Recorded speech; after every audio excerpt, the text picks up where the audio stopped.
The next sacred cow is work hard. Because my poor dad, a school teacher, great guy, PhD, he always says, I'm a good, hard-working man. And my rich dad had a different point of view, and he had me read this book by Mark Twain. It was a story of how, I think it was Huckleberry Finn or somebody, got the other kids to paint the fence for him. He says, that's working hard. You want other people to work hard for you, and you want your money to work hard for you. That was his lesson. And a lot of people really, you know, they can't wait till Friday because they hate their work so much, and they dread Sunday because they have to go back to work. With us, I would say most of us are working 24/7, but we're working differently. And I love our work. And it's challenging, there's problems and all that stuff, but I love it. So we work hard, but we don't work hard in the normal sense of working hard. The problem with working hard for money, because the rich don't work for money. The problem with working hard for money is you pay more in what, Tom? Taxes. Taxes. The harder you work for money, the more you will pay in taxes, right? Well, right. If instead of working hard for money, like you're talking about, instead if you work for assets, then you pay a lot less taxes because the tax law, again, is geared towards building assets. Because as we build assets, we build the economy. Time out.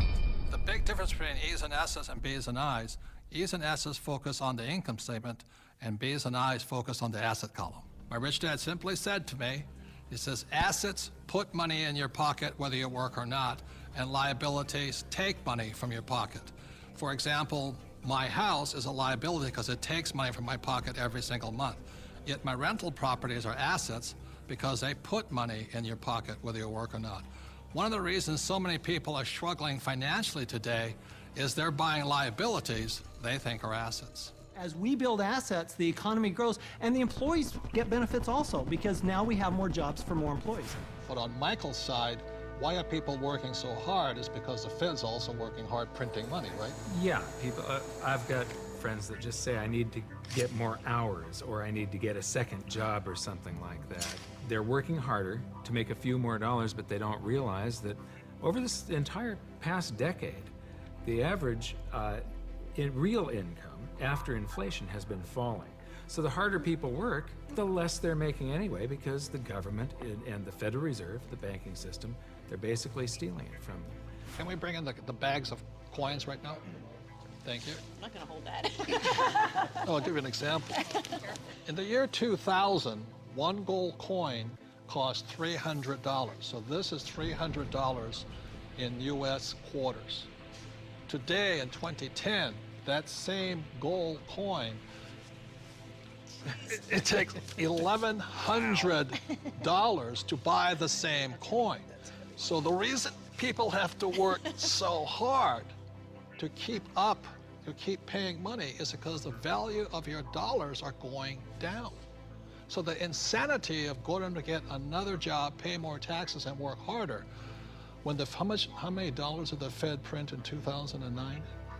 From August of 2008 through 2009, they created about 1.5 times more paper dollars than it took 200 previous years to print.